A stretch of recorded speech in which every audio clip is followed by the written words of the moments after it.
Gonna dance around the city,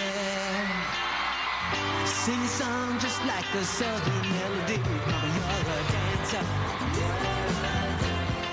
A band like Blue Jean Committee, that only comes once in a lifetime.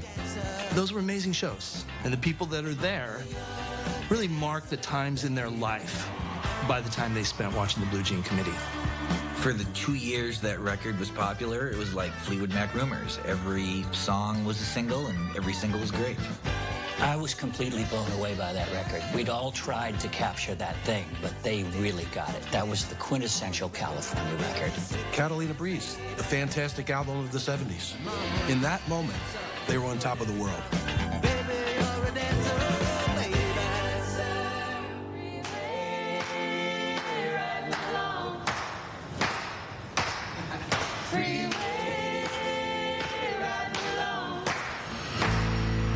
The sonic quality of the music is real tranquil and placid and relaxing, and it is really in conflict with their actual relationship, which was extremely bombastic and aggressive. As sisters, you know, we love each other, and like when we listen to that music, like we feel the love. Like there was love there at one point. Like, you know, you can't make music like that and not, you know, love each other.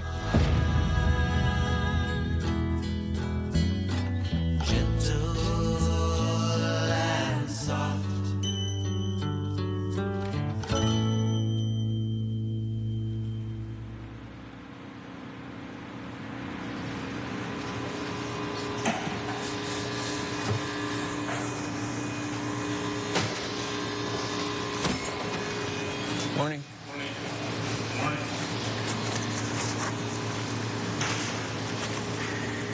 You know, all the pictures and everything and the magazines I used to read and to be in them, that's really something. You go, well, you know, there's someone I admire, and that what's my mug doing in there?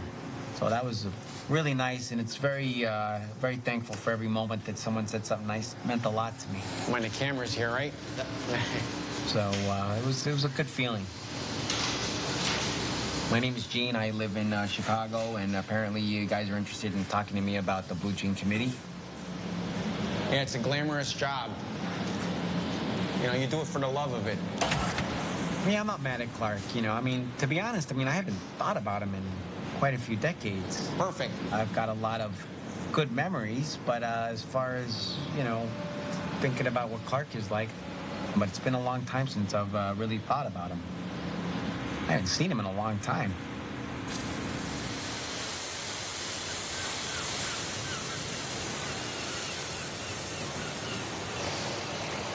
When we got this house in the 98, it's my money. I bought all this. I bought all these guys out. I'm trying to buy that guy out. Because see how his telephone pole is obstructing my view of the ocean? If you're sitting here, I can't see the ocean from here. So I gotta knock all that out. Fame it's nice. I mean, fame is a good thing. You know, I live here, got my nice house. It's all been worth it.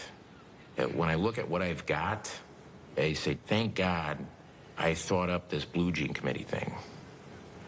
They had such a sound. I remember the first time I heard it, I was driving down PCH, top down, heard this thing. It was like nothing I'd ever heard before, and yet everything about California all at the same time. They somehow captured everything we'd all been after. And I was blown away. I said, where the heck did this music come from?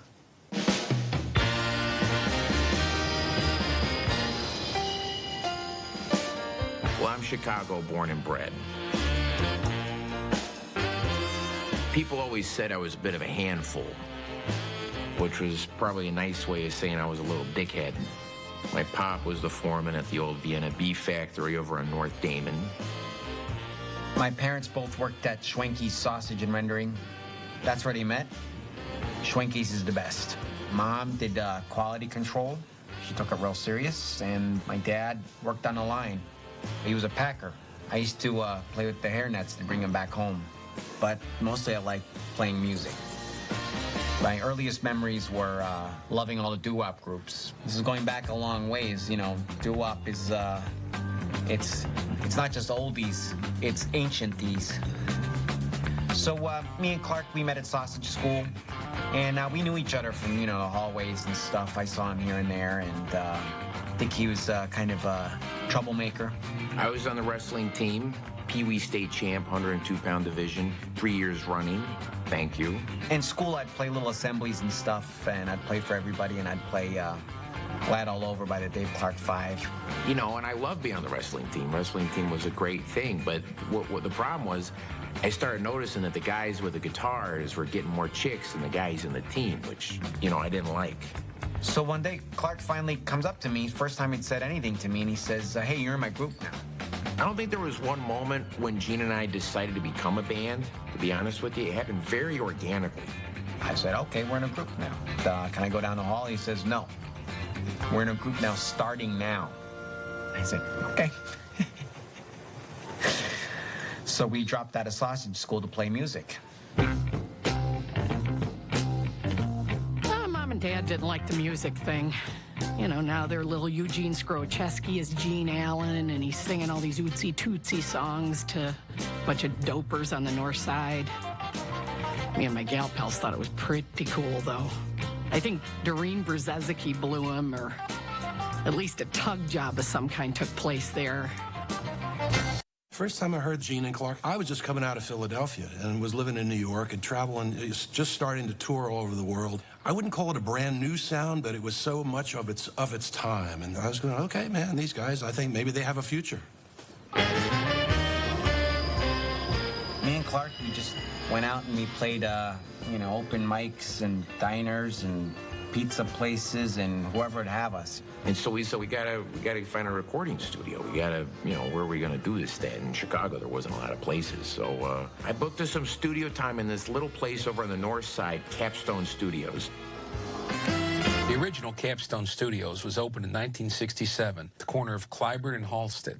No, it was Halsted and North. No, it was right there where Clyburn does that little jog. It's where it's FedEx Kinko's now. FedEx Kinko's is one block up on Halsted and Clyburn. We were one block down on Halsted and North, where the Boston Market is now. There's not a Boston Market at the corner of Clyburn and North. Well, not now, no, but there was one, and now it's a, what do you call it, a Panera Bread Corporation. The Panera Bread is at the corner of Clyburn and Halsted, and that is a fact. Case closed. Next subject. There's a pretty funny story about where the name comes from. You know, the Blue Jean Committee? We saw Easy Rider, and we thought, well, that's kind of a good look. We should wear some blue jeans, look like some, you know, regular guys, but still with some style. So we went to Marshall Fields, and we got what they now refer to as a Canadian tuxedo, right? Bunch of dungarees and jeans, and it looked pretty good. So we stroll into our first session at Capstone, all excited. So these guys walk in, and I says, who sent you, the Blue Jean Committee? I just go, kabap. Just punched him. You know, right in the mouth. Put me in the hospital. Completely flattened his nose, gave him a concussion? Yeah, nerve damage. I'm still numb from here to here.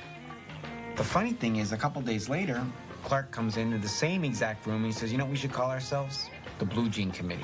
But he had a point. I mean, what can I say? I mean, when you're right, you know. Gene had this vision for this album that really transported people to Chicago. I wanted people to really feel Chicago and smell Chicago, and we just wanted to be a good Chicago blues band. Let's put it that way.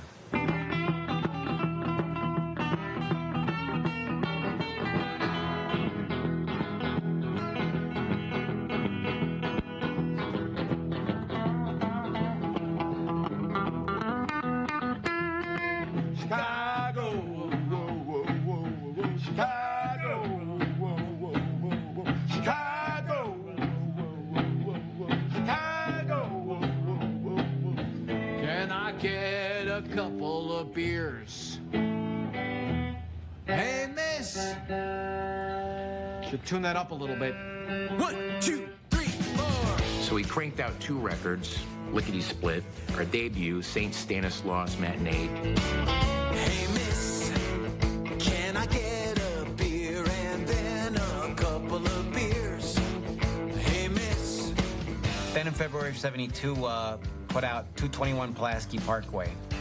We had Wind Off the Lake and Goodbye Dan Ryan.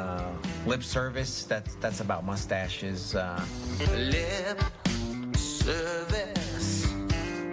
Watch out for that lip service. Uptown, downtown, everybody's steaming. In the outskirts and in the inskirts, everybody's steaming. And it tanked, big time. It tanked, you know, and we had financed it ourselves. That's the hard part.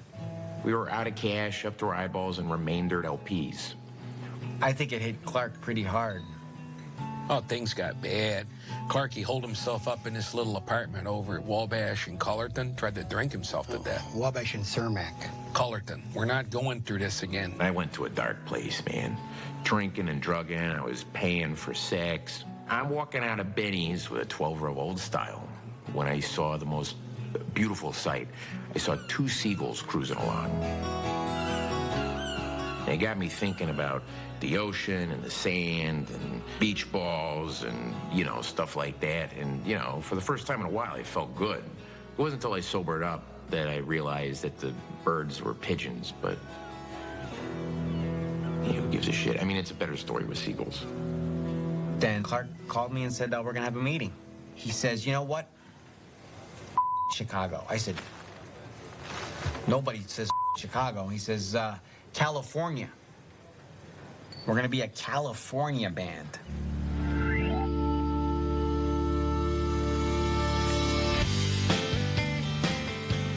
California was the vibe, you know, feeling the breeze and the air and the sun on your skin, you know, that kind of shit, you know. Write music about that. It's not that hard. You know, people often mention how the Beach Boys didn't surf, and they sang all these songs about surfing, you know. I mean, I think it's an interesting analogy to the Blue Jean Committee, who wrote about living in California while residing in Chicago. California, I said. You know, we're not even from there. I don't know what to, you know, what are we gonna write about? Hills and grapes? Wine? I don't know. I knew beer and blues. The fact of the matter is no one gave a shit about Chicago. I mean, we're not making any money. Everything was about California at the time. I mean, that's just where the money was. So then Clark says he'll write the songs if he has to. I mean, we had nothing. We had no songs and no album. So we're, you know, stuck on an island in a way. We're just stuck out there in Chicago with some kind of half-baked plan. And then what changed everything was meeting Alvin Izoff. That name means a lot. And when you're hungry in the music business, that's who you want to talk to. He's the biggest manager in the world at the time. If anybody could make this happen for us, it was gonna be him. He was California music. Yeah, Izoff, I'd call him a world-class asshole for sure. Clark had gotten a tip from a pal of ours who worked at O'Hare. He was a sky cap. Alvin Izoff, he'd been coming into Chicago. He's trying to sign Peter Cetera. Clark got an idea that we should camp out at Terminal 3. Just wait. And we just waited. I leave baggage claim at O'Hare Airport. I hop in the back of my limo. Suddenly, the door flings open, and this lunatic hops in waving a cassette tape. He was scared shitless. He's a little guy. Little guy. He said, "Who are you?" And I go, "I'm your next star. Shut up. Listen to the tape." I have my forearm on his neck like that. Gets in my face and says, "Teach me how to be a California pansy." Then we hit him with our vocal warm-up, which was on the tape. 1, 2, 3, 4. Kielbasa.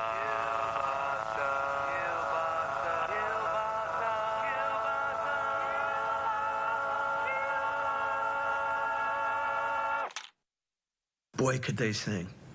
And you could just see in his eyes, the guy saw money. You know what I mean? My big thing was reinventing a band's image. The band Shreveport, remember them? I totally changed their look.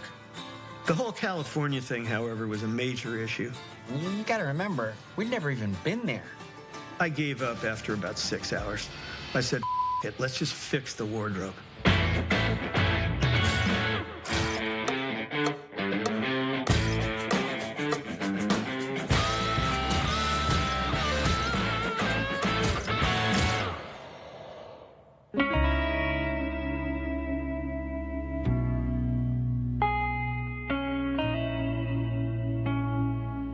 Word on the street was, when me and Gene had gone vegetarian. Which was not true. And in Chicago, that's a death sentence, you know. You can get away with insulting a lot of things in this city. 'Cause we're a liberal town. Yeah, but don't insult the sausage.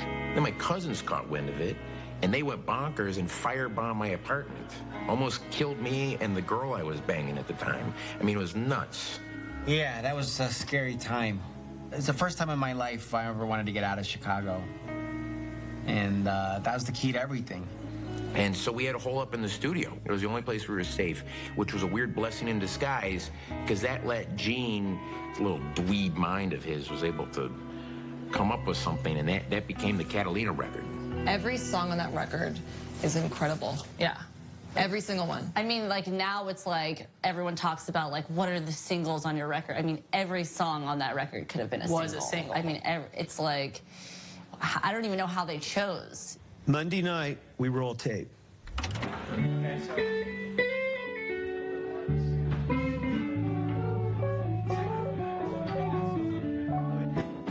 You know, Alvin's trying to mess with our clothes and our look and everything. I thought, what about the sound? I love music, and I want to break down what that sound is.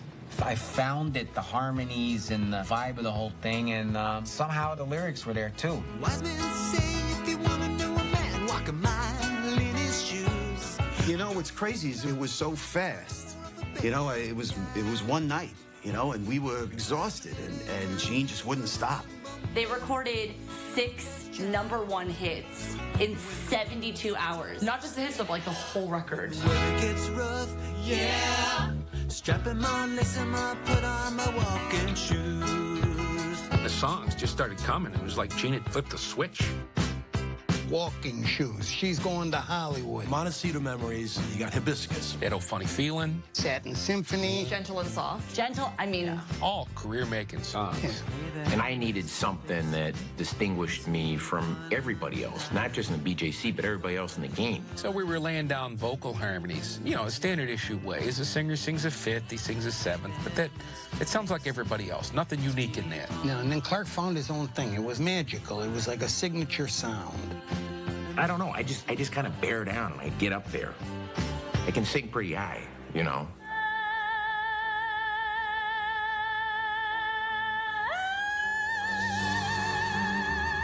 It seemed as if it was being sung by a woman, or maybe not even a woman, like a really young, very waifish, small girl.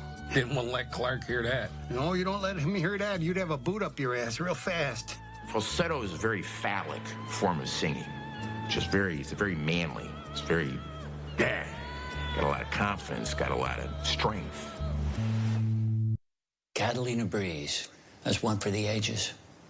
It's just the perfect album for that time. It summed up all our lives. 1, 2, 3, 4.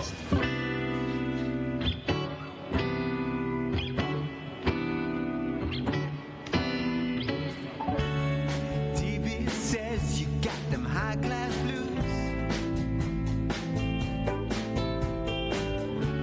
Seems the caravan to Aruba is not the road that you would choose.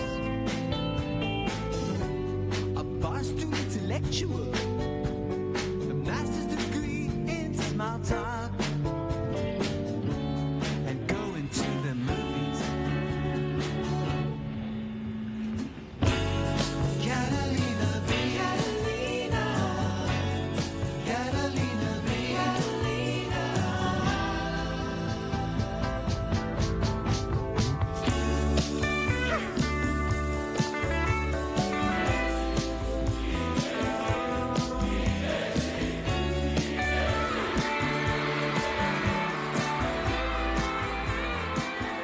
Catalina Breeze, that's a song for the ages.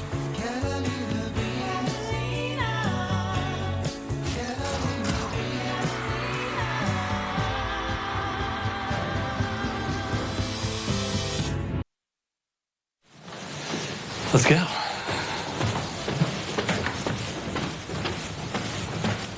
So, you want to talk about the Hall of Fame? Let's do it. I think you will find that most rock journalists have a room like this in their house. Come this way. You know, I know some people are upset about how the Blue Jean Committee are getting inducted into the Hall of Fame, even though they only made one great album. Here's a room where vinyl lives. Let's find a copy of Catalina Breeze. I spent a couple weeks with them in 1974. I was there. I saw the magic happening. The Blue Jean Committee. Here's the original edition. First pressing. Clark and Jean, ladies and gentlemen. If you listen to the records, you know about Clark's voice, but what you aren't prepared for is if you see them live in 1974, what happens when he busts that voice out live? It is a fuse that gets lit and the whole place goes off. And I just remember as a young journalist seeing this and going, you know, holy shit. Hold on to this moment. This is magic. These guys could change history. And those were amazing shows. I think the Eau Claire show had the kind of feeling that if you had been at these shows, you wouldn't question it. And if you were at the Eau Claire show, forget it. That's cosmic. That was a cosmic alignment.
Hit singles in 72 hours, all recorded because some Chicago knuckleheads thought they were vegetarians. Which I would like to reiterate was not true. Crawdaddy named Catalina Breeze Album of the Year. And it felt pretty great. People were sucking their dicks and people were going nuts over the album, and Gene was happy. And you know, I'm just a kid from Chicago who went to sausage school, and then there they are talking about the music, and that's very moving, and it's very enriching. I'm very, very fortunate that that happened to me.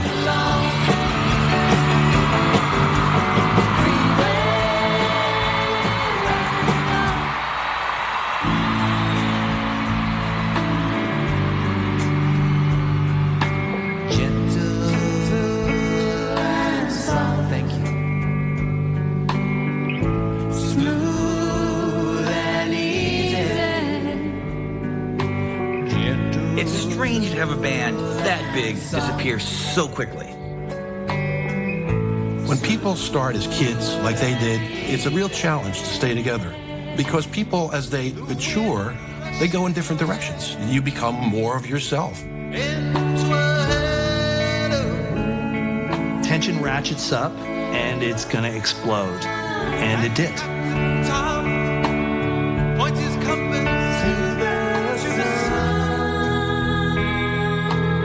Sad to see. It's so crazy because you look at their, you know, album cover. They look How happy so are they? happy They're so together. happy. It's like such an iconic image.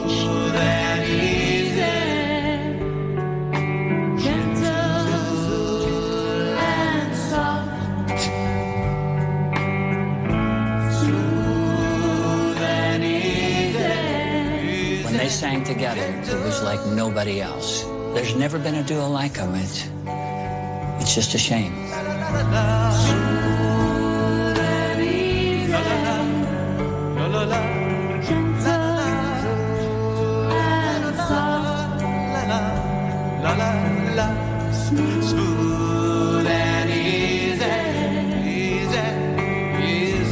Yeah, the older I get, the more I'm not mad at anybody, and I'm certainly not mad at Clark. I got no beef with him at all, except Chicago beef.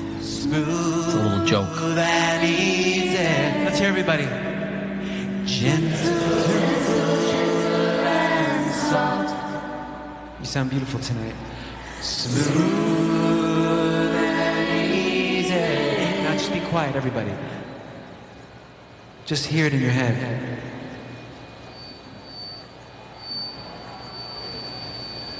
Isn't that pretty? Good night. If you don't mind, I mean, I just don't. I'd like to put a cap on talking about Clark too much. I love him, but there's other subjects. Now let's talk about the roots of Chicago blues and the roots of folk music and how they relate to each other when it's all just American music in the end. You want to talk about that or no? You're just interested in Clark. After Catalina, my phones are just ringing off the hook. Everybody wants to be in business with the BJC. And then I get a call from Wolf and Rissmiller in Los Angeles. They're putting together this huge LA show.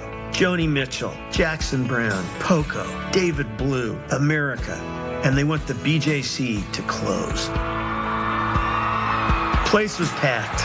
It was electric. It was one of those vintage, mid-70s LA rock nights.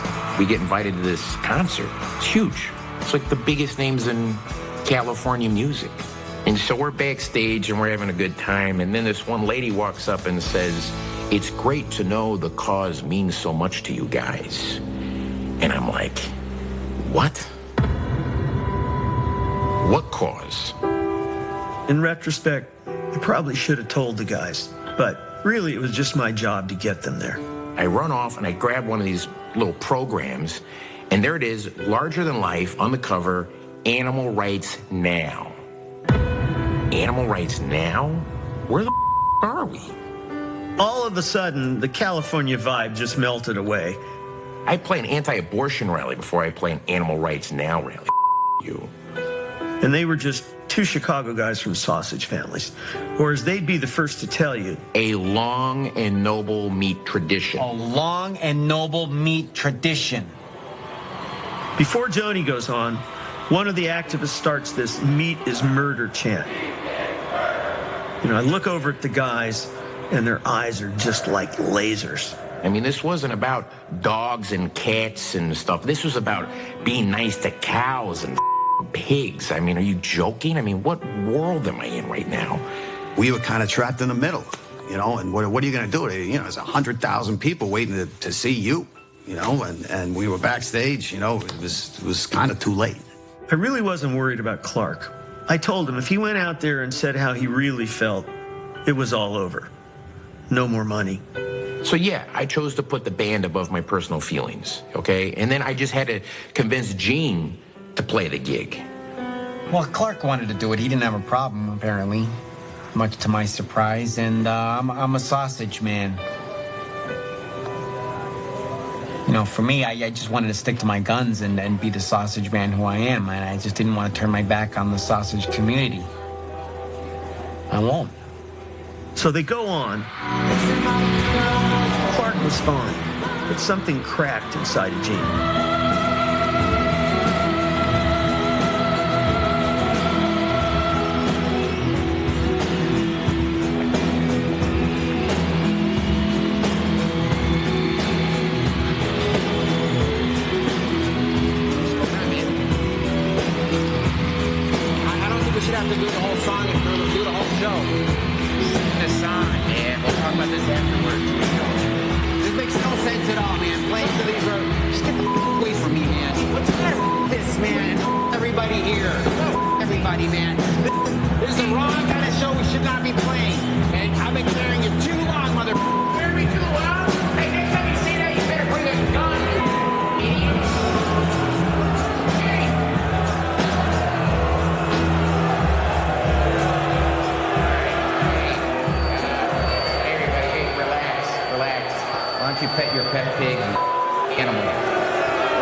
So when the show ends, they come off the stage. They didn't hit each other.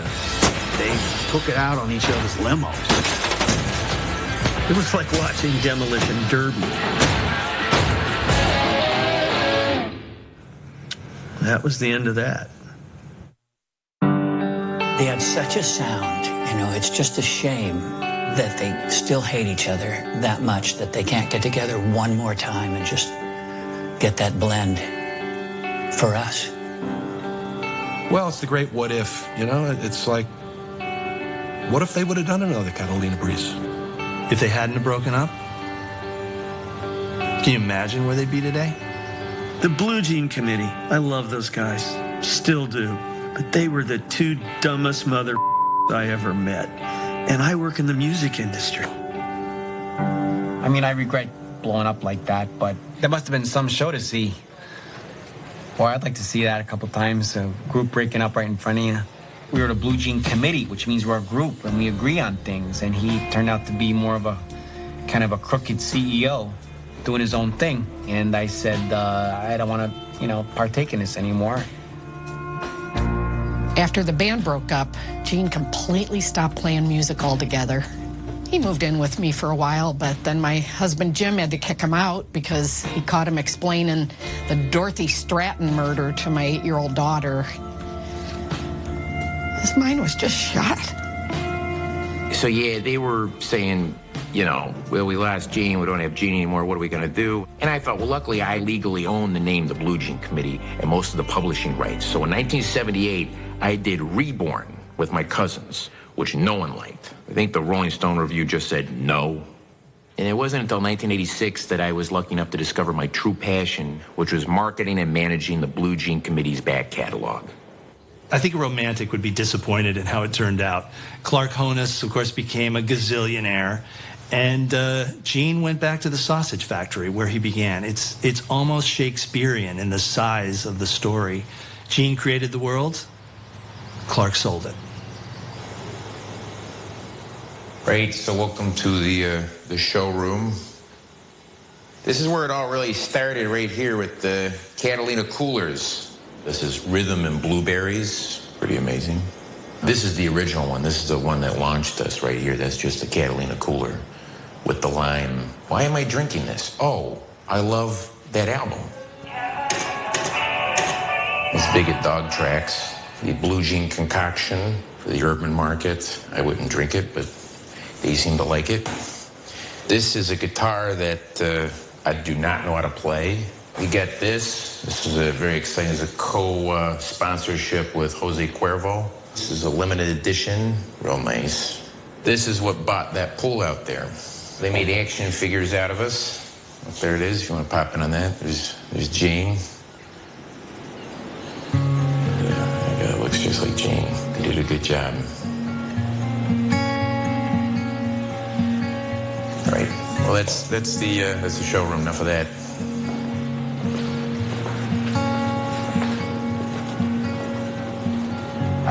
I was never mad at Clark, really. You know, that's just, it's like being kids again in school. You just, you know, you say a lot, but you don't really mean it. There's love there, and then at the bottom of it, you know, I got my own life. I'll always love him, but it's been a long time since I've really thought about him. Yeah, I heard about the award, and I don't know if I can make it. I got a whole lot of work to do, but maybe. I don't know.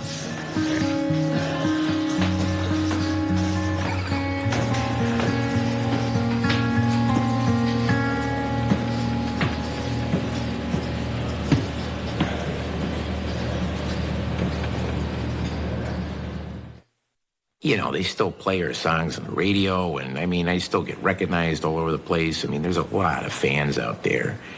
And, you know, it's about time that the Rock and Roll Hall of Fame, you know, took notice. It's pretty incredible that they are getting that level of recognition for one record. You know, some artists have been around 30 years and made dozens of hit records and don't even get invited to the party. Well, you know, it's so rare that when a band goes into the Hall of Fame that there's a question about literally what will happen when they meet. I mean, you know, they haven't spoken in so long. You know, will they talk? Will they hug? Will they fight? 30 years they haven't spoken, right? Who knows what's going to happen? These guys truly showed me what it meant to sing harmony, what two guys against the world could do together, how sometimes soft and smooth is stronger than hard. Now, some of you may know I didn't always love these guys personally. In fact, I wouldn't mind taking a swing at Clark tonight if I could get a good shot at him. But when I hear these guys sing, that all goes away. And all I want to do is sing along. Heck, sometimes I still want to be these guys. Ladies and gentlemen, the Blue Jean Committee.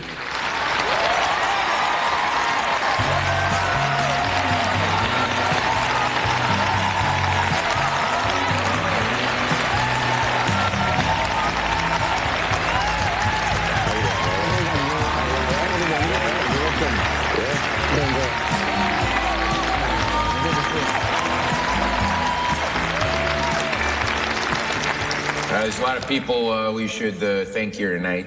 My question is what took you so long?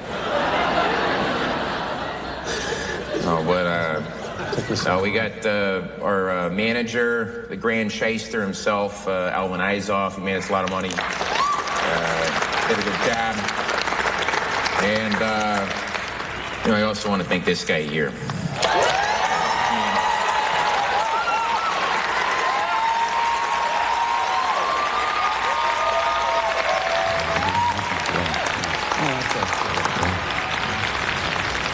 You might remember this one. When the going gets tough, yeah. When the weather gets rough, yeah. Gonna strap them on, lace them on, put on my walking shoes.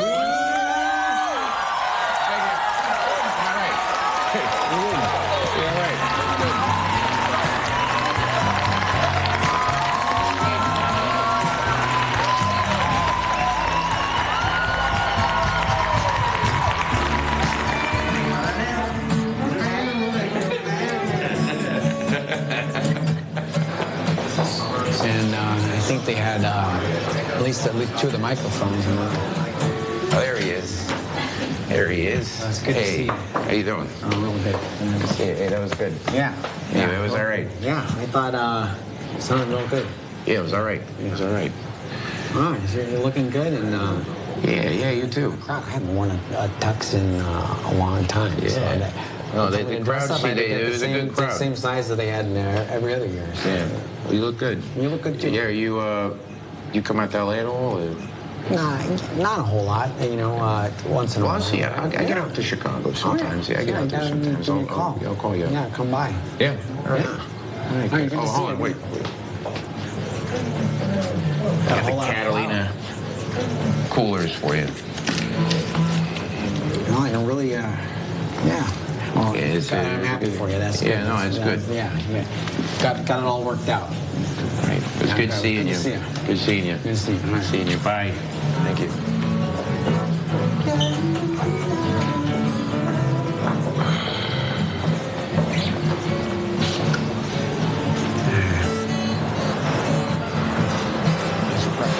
I think we should go and get one face breaking about it.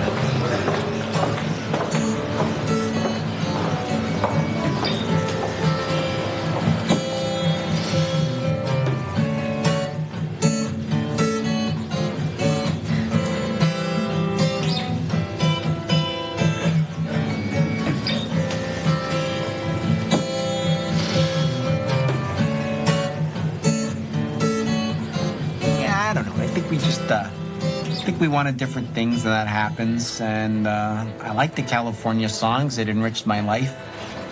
Am I at the right place? But I like playing them here. This is where I like playing them.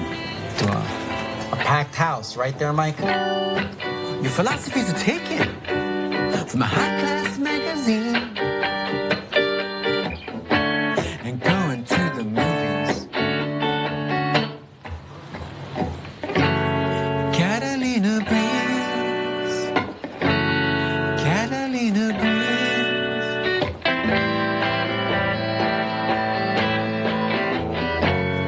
Catalina breeze, Catalina breeze.